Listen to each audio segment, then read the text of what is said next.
On today's show, the Yankees are in Minnesota to take on the Twins, and thanks to the big trade during the offseason, there are a lot of storylines surrounding this series. We'll preview the series and discuss those storylines.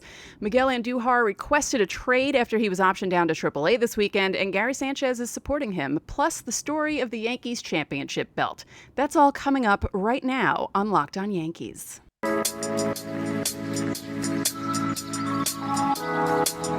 You are Locked On Yankees, your daily New York Yankees podcast. Part of the Locked On Podcast Network, your team every day.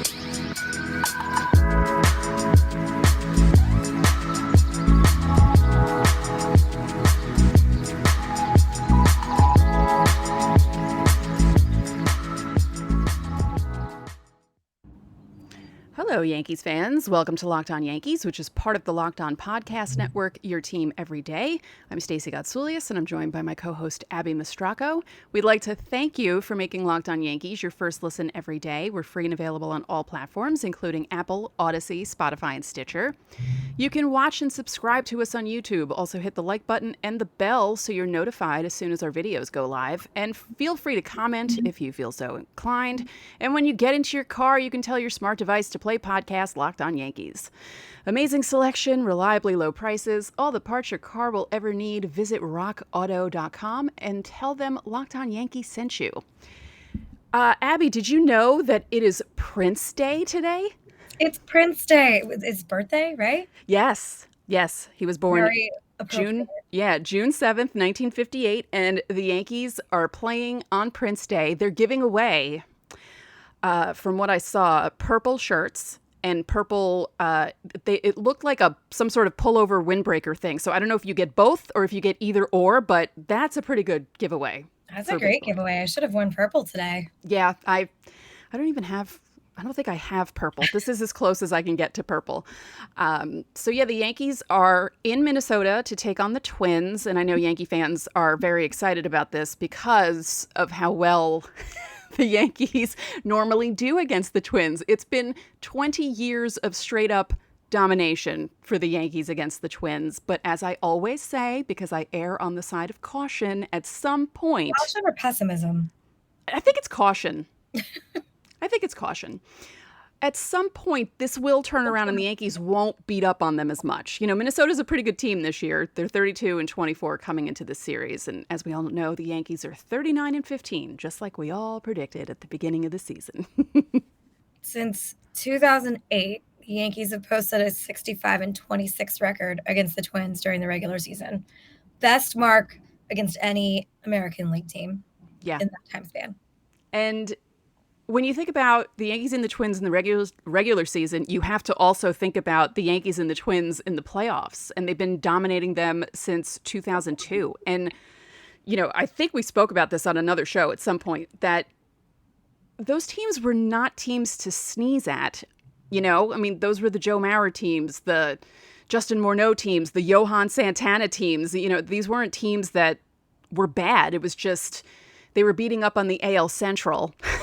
And then when they ran into the Yankees in the playoffs, it was totally different. So I remember how crazy that 2017 AL wildcard game was at Yankee Stadium when both of the starters were knocked out early and everyone was thinking like, you know, the Yankees were done. And then suddenly it was Irvin Santana, I think, who started that game, because I remember being like, wow, he's like had some career longevity, and watching him, because I watched him with the Angels a lot.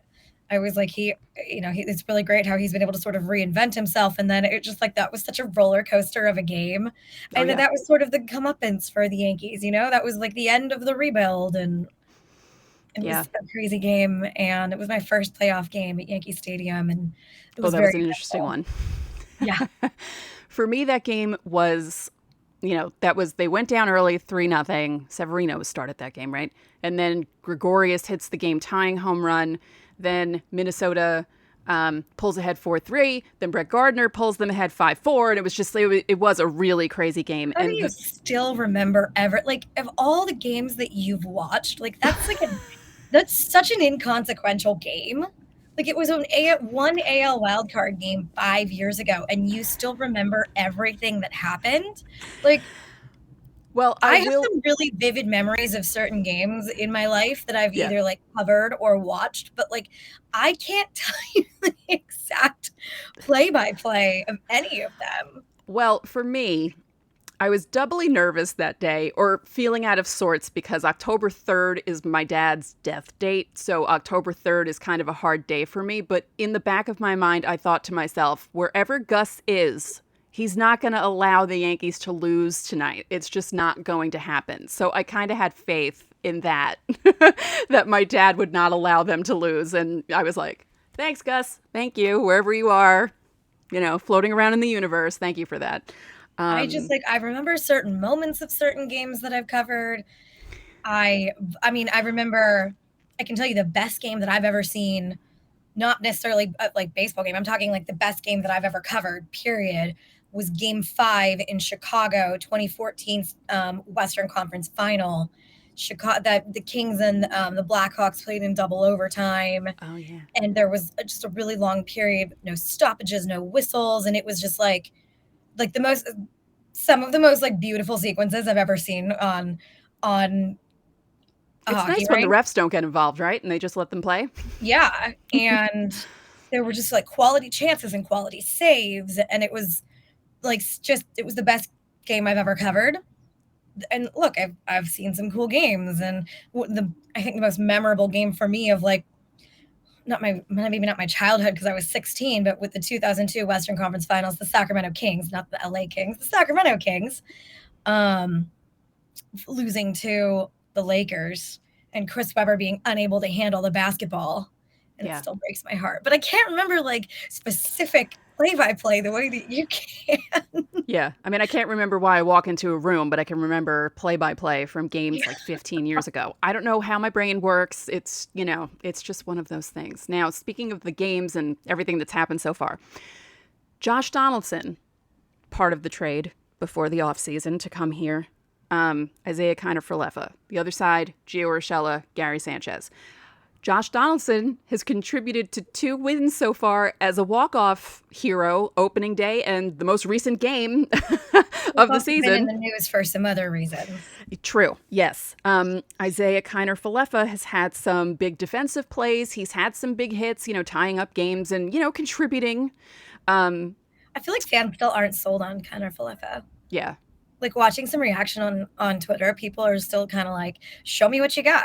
But like I think he's made some pretty good defensive plays in the times that I've seen him play. And granted, look, I'm not at a point where I can be watching every single Yankee game every night. It's just not possible for me with hockey right now. But like I've talked about before, I try and go back and watch replays in the mornings, and Twitter just seems so skeptical of him. Like look, it's Twitter. There's all sorts of people who are like, they're the experts on everything. Nobody's ever been wrong on the internet. Never. There's all sorts of fans who don't like his footwork, and they don't like his approach in the batter's box. And it's like, I don't see the footwork problem. And I've been around this game quite a bit. And granted, I'm no expert, but like, I don't see the footwork problem. Right.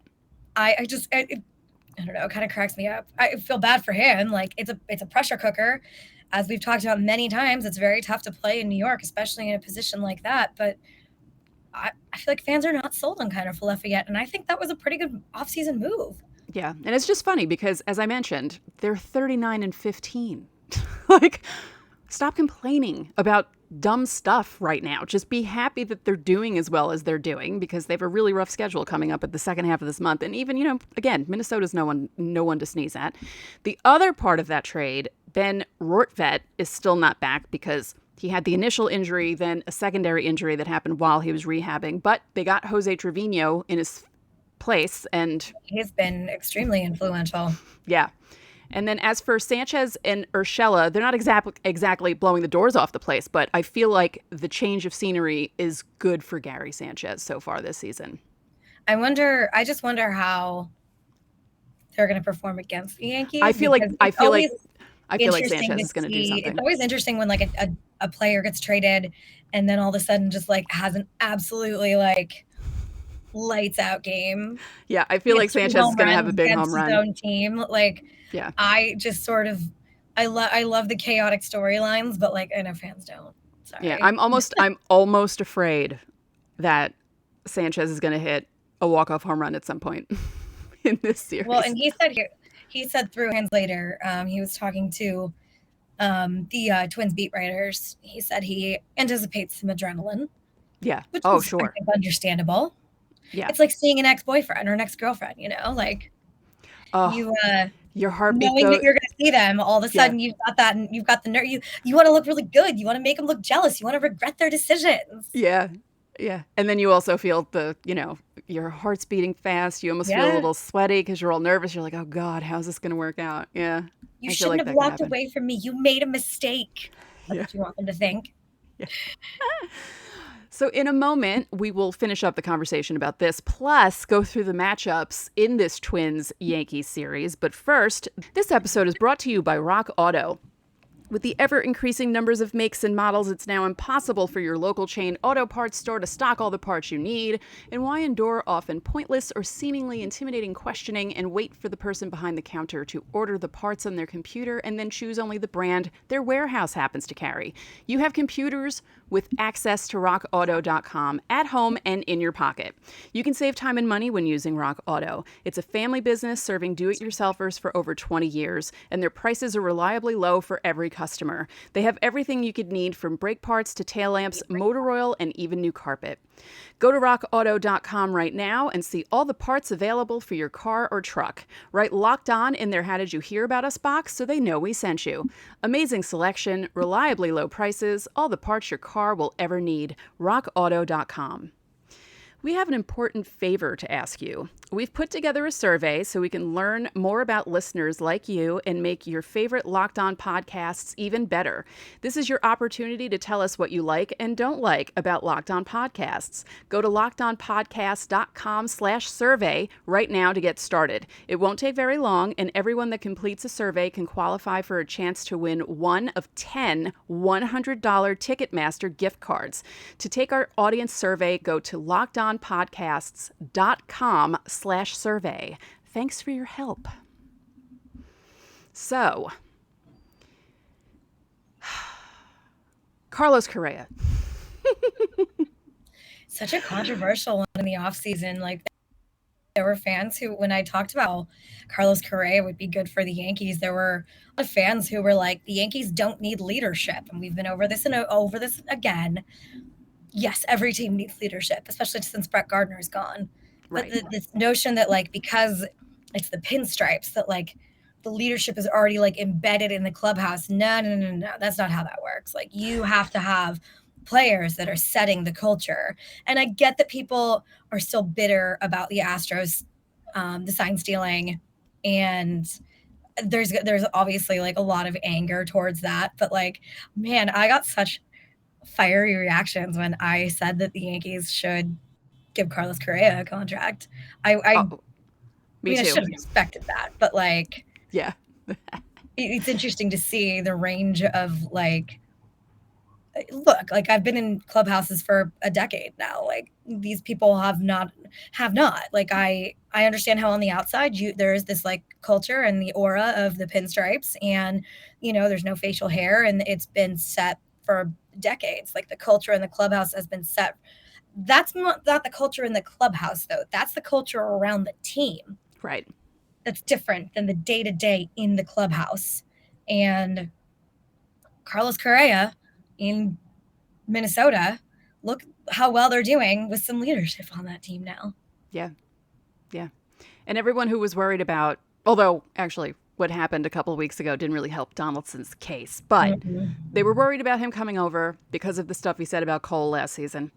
And who was the first one out of the dugout when Donaldson walked off against the Red Sox on opening day? Garrett Cole. He, like, nearly jumped over the fence to get to the field. So, these guys talk it out. They're going to be teammates. They know they have a job to do. They're not going to be fighting with each other. These guys know that there's a common goal, and they're not going to let things from the past ruin that. So I didn't think that there would be a problem with Correa, because he would probably come over, talk to them privately about everything that happened, and it would be fine. And,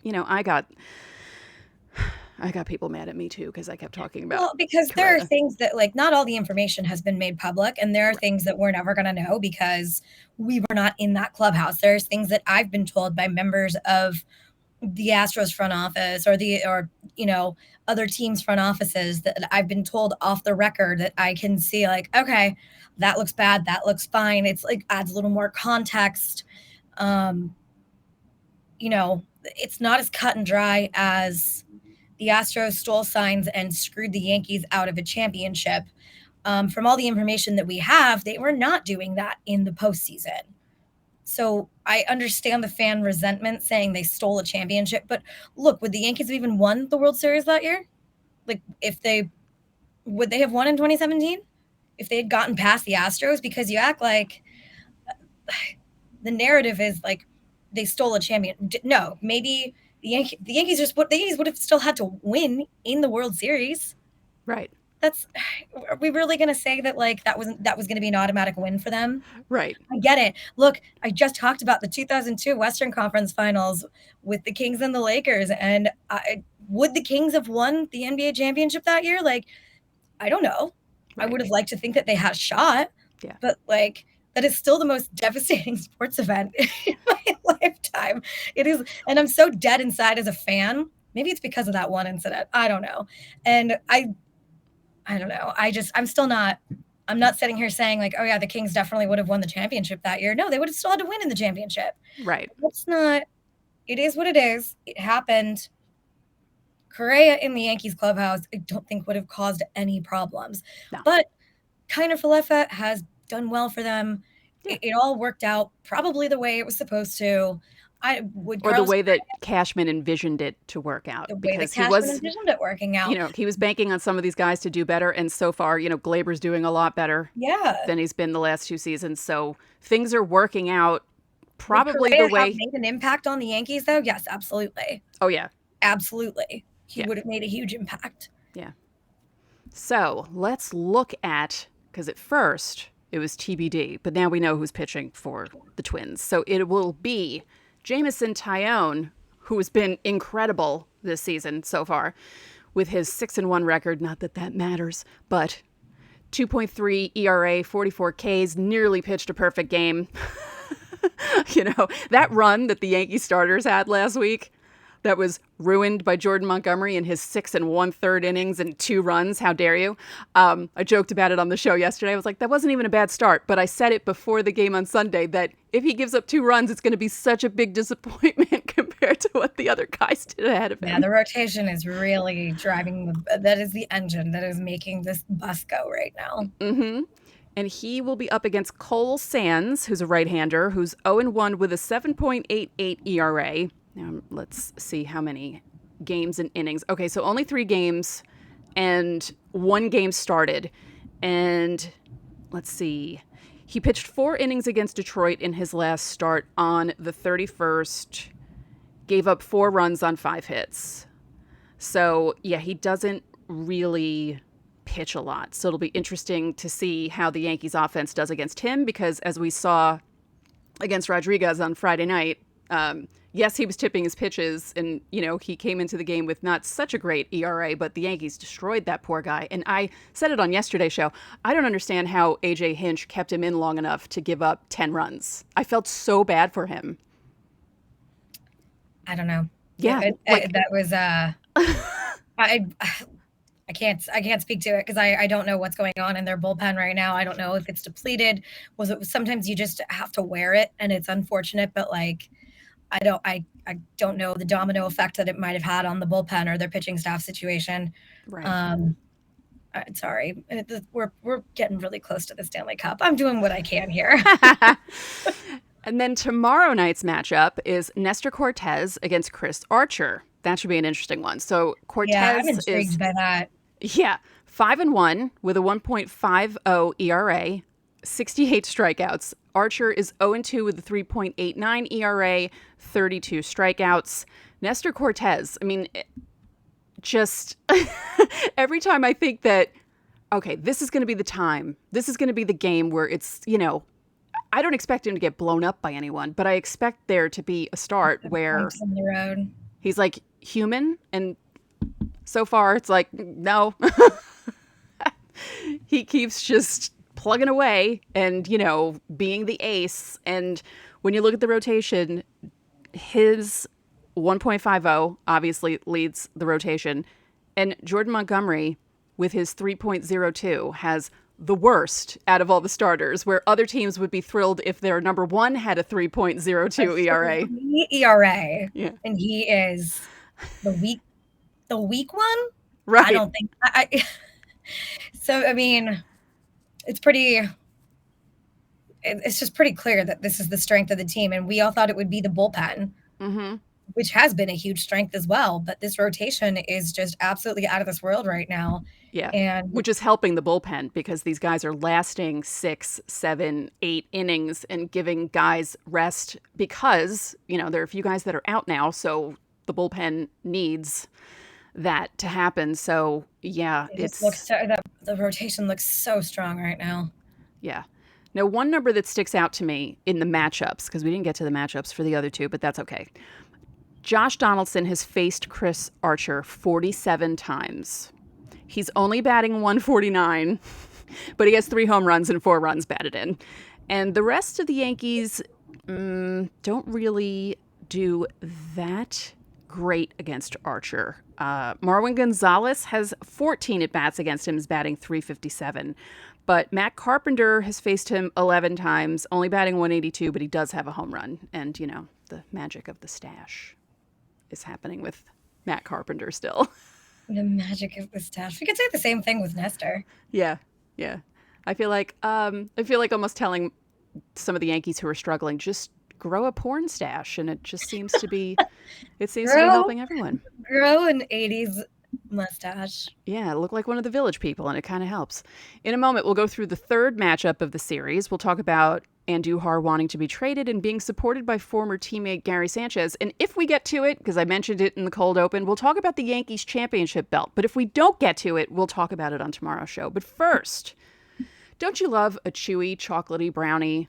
What about a caramel brownie with caramel swirled on top? Woo! What if I told you that you could have all that chewy, chocolatey goodness plus 17 grams of protein? You're in luck because caramel brownie bars are available at Built.com right now. And you got to act fast because they're a fan favorite. And they're 130 calories, again, 17 grams of protein, only 4 grams of sugar. And I would replace a regular brownie with the caramel brownie in a heartbeat because they taste just as good. Caramel brownie bars are covered in 100% chocolate. With Built, you don't have to sacrifice taste for health. You can have both. And all of Built's bars are made with collagen protein, which your body absorbs more efficiently and provides tons of health benefits. There are a million reasons why you should try Built bars, but for now, let's just say caramel brownie will rock your world, and that's not an understatement. With Built, tasty is healthy. Go to Built.com right now to get your box of caramel brownie bars now. Go to Built, use our promo code LOCKED15, and you'll get 15% off your order. Again, promo code LOCKED15 for 15% off at Built.com. So matchup number 3 on Thursday. These are all night games. Garrett Cole against Dylan Bundy. Now, Garrett Cole, with his 2.78 ERA, I'm just kidding, is the third best starter on the Yankees after Nestor Cortez and Jameson Taillon. So the order is almost right. So yeah. So Cole against Bundy. Cole is 5-1 with a 2.78 ERA, 81 strikeouts though. He strikes out a ton of guys, even when he's not doing that well. He did have that one game a couple of starts ago where he gave up a few runs, but he also struck out like 10. So he's always done that. He gets guys to chase. Like he gets the bat swinging. Yeah. And then Dylan Bundy is 3-3 with a 5.57 ERA.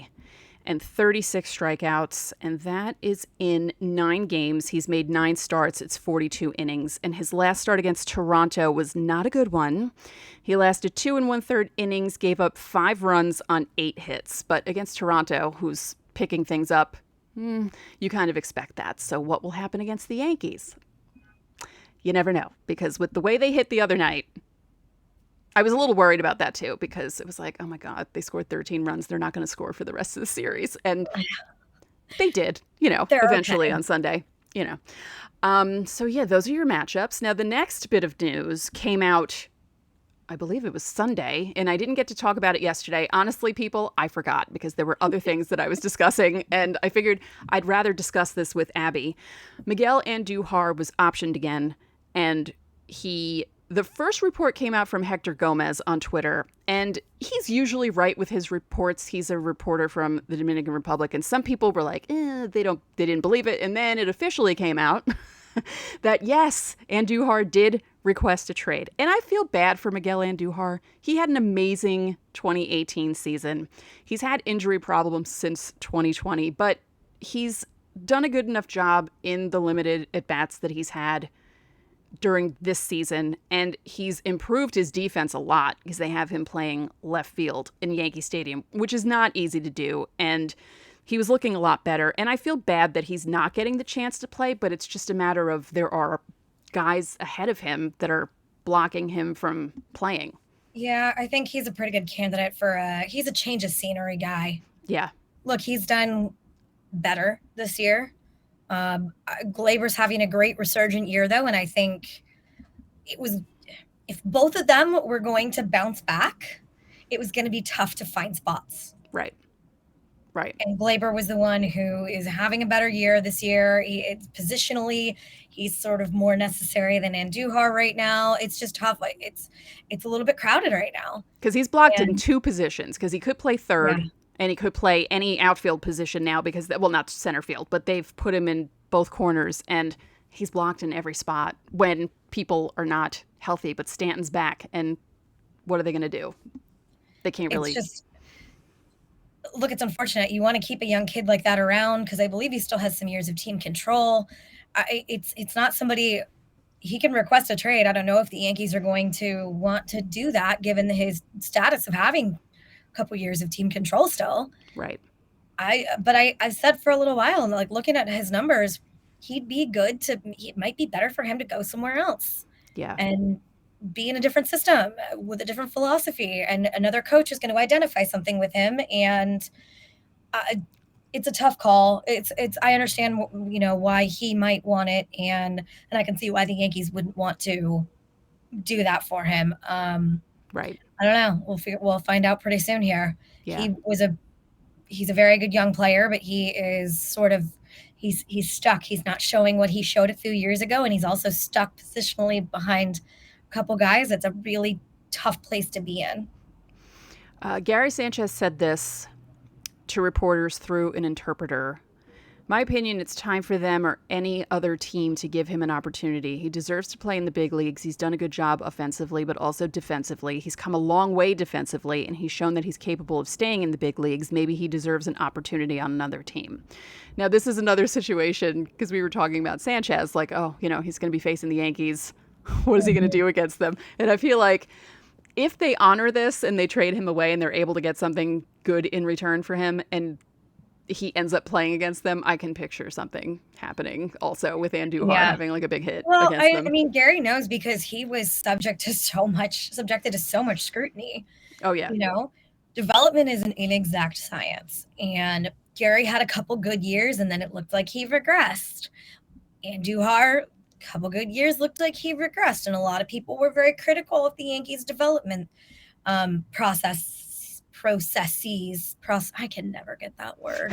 Because development is not about playing at the highest level. Development is a process in place. You need resources, you need systems. And there were people criticizing the Yankees' development processes for a little bit because it looked like some of these young guys were regressing and the system wasn't quite churning out the baby bombers the way it was a few years ago. Right. And that's naturally what's going to happen when you get these guys who kind of level off after a little bit. So I see where Gary Sanchez is going to want to back his buddy like that because he's been on the receiving end of a lot of the criticism. And he's probably, he knows better than anybody that player development system. And look, maybe it is lacking something. I don't know. I have not been able to look too deeply into it this season, but I understand where Sanchez is coming from. He was in that position a few years ago too. I mean, even last year, when was he not, people thought he was going to get non-tendered after. Oh yeah. I believe, yeah, it was last year because we figured he'd be used for right. for a transaction, which he was. But some people were very surprised to see that the Yankees tendered him a contract. Yeah. And I can understand why he would take that position, and he can relate really well. And to, speak out like that, I don't know if maybe he would still be doing that if he was a member of the Yankees, but now that he's not, it's much easier for him to be able to express his thoughts on it. Right. So we don't have time to get to the championship belt, but we'll talk about that on the next show because, as you all know, the Yankees have a championship belt. They award it to the player of the game, and there's a nice story behind it, but we'll get to that tomorrow. We'll also recap tonight's game, talk about any storylines that happened tonight, and there are things around baseball that we need to discuss. I don't want to spoil too much, but we will discuss it on the next show because it's kind of important, personally for me and for a lot of other people. Well, and if you've listened to the show, you know that we're not afraid to dive into sort of the intersection between sports and societal issues. Yes. So there's your spoiler alert for tomorrow. Again, it'll be a recap of the game, talk about the championship belt. Maybe someone will get the championship belt tonight. We'll figure that out tomorrow. And then we'll talk about the other stuff. But for now, that's it for this episode of Locked On Yankees, which is part of the Locked On Podcast Network, your team every day. Abby and I would like to remind you that you can listen to the show in Apple Podcasts, Google Podcasts, Odyssey, Spotify, Stitcher, or anywhere else you get your podcasts. You can watch and subscribe to us on YouTube. Again, like, comment, click the bell button, and when you get into your car, tell your smart device to play podcast Locked On MLB. Now make your second listen of the day Locked On MLB. Paul Francis Sullivan, please call him Sully, brings you his unique perspective on the major leagues, both past and present, and it's free and available wherever you get your podcasts. One more thing, if you could be so kind, please rate the podcast and spread the word about this podcast to your fellow Yankee fans. We'd really appreciate it. So enjoy your Tuesday, and we'll talk to you tomorrow.